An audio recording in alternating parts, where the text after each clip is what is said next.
Hey everyone, I'm Casey Williams. I have a confession to make. I like really small cars.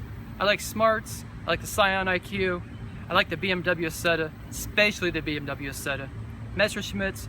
I even like the original Fiat 500 and the more recent Fiat 500. But the thing all those cars have in common is they don't handle very well and they're underpowered. But Fiat has a solution. It's the Abarth version of the 500. It's fun, it's powerful, and significant changes were made for 2015. Well, you'll mistake the 500 Abarth for nothing but a Fiat. You've got the Whisker logo fascia, the big round headlamps, but the thing you'll notice with the Abarth is you get a little more aggressive lower ground effects. The front fascia looks a little sportier, and where you normally have the Fiat logo, you have the Abarth logo with a scorpion in the middle of it.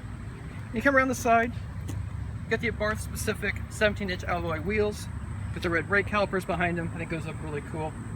And some nice little touches. You know, the Abarth logo, the striping down the side, logo back here, the black mirror caps. Again, it just gives the car a little sportier, a little more aggressive stance, a little more aggressive feel. Come around the back, twin exhaust outlets. The spoiler makes the car look a little longer, a little sportier again. And in the trunk you have actually a little bit of space. Back seats fold down. You've got the subwoofer for the Beats audio system back here.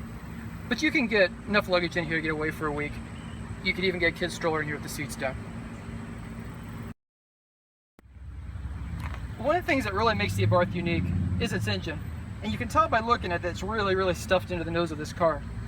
It's a 1.4 liter turbocharged 4-cylinder engine that delivers 160 horsepower. And that doesn't sound like a lot, but in a car that's just a little bit over 2,500 pounds in front drive, that's plenty of power to get the car to move. It delivers 24 miles per gallon in the city, 32 miles per gallon on the highway. One of the things that Fiat has done this year that makes the car even better though, is the use of a 5-speed manual that I didn't enjoy very much. It was difficult to shift, the clutch was really temperamental. But this one's now available with a 6-speed automatic with a manual shift mode. It's a lot easier in town, it's just a lot more enjoyable to drive, and the car just behaves a lot better. So for a car as small as the Fiat 500, it's actually fairly roomy inside. 2 adults fit very comfortably in the sports seats. You get a couple kids in the back on shorter trips. And you know, some of the things I like about the car, it's styled very nicely, painted dash. Again, that looks very expensive. Leather wrapped shift knob, leather wrapped brake handle. You've got down here nice big cup holders, USB input for phones, audio players, auxiliary jack as well, power port, power windows. And the Abarth comes pretty well loaded. Automatic climate control. This one has XM satellite radio. I wish it had touchscreen, but that's coming later. I like the big thick leather wrapped steering wheel.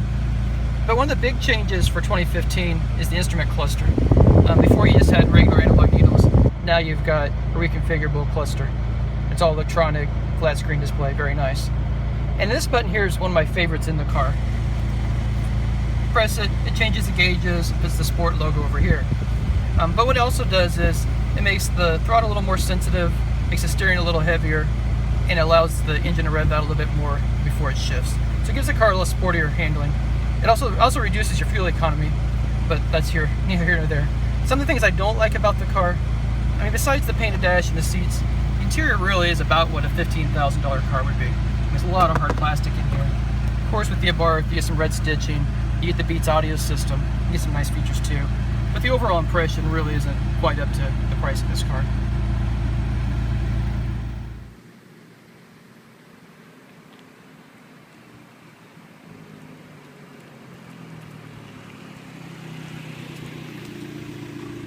Well, if you're a geek about small cars as I am, there's a lot to like about the Fiat 500 Abarth.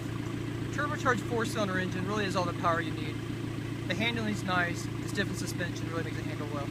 And I like the styling quite a bit too. I like the wheels, I like the red brake calipers, and I just like some of the trim differences they made on the car. So all this comes at a price though. While a base Fiat 500 starts just under $17,000, this one comes at $28,775.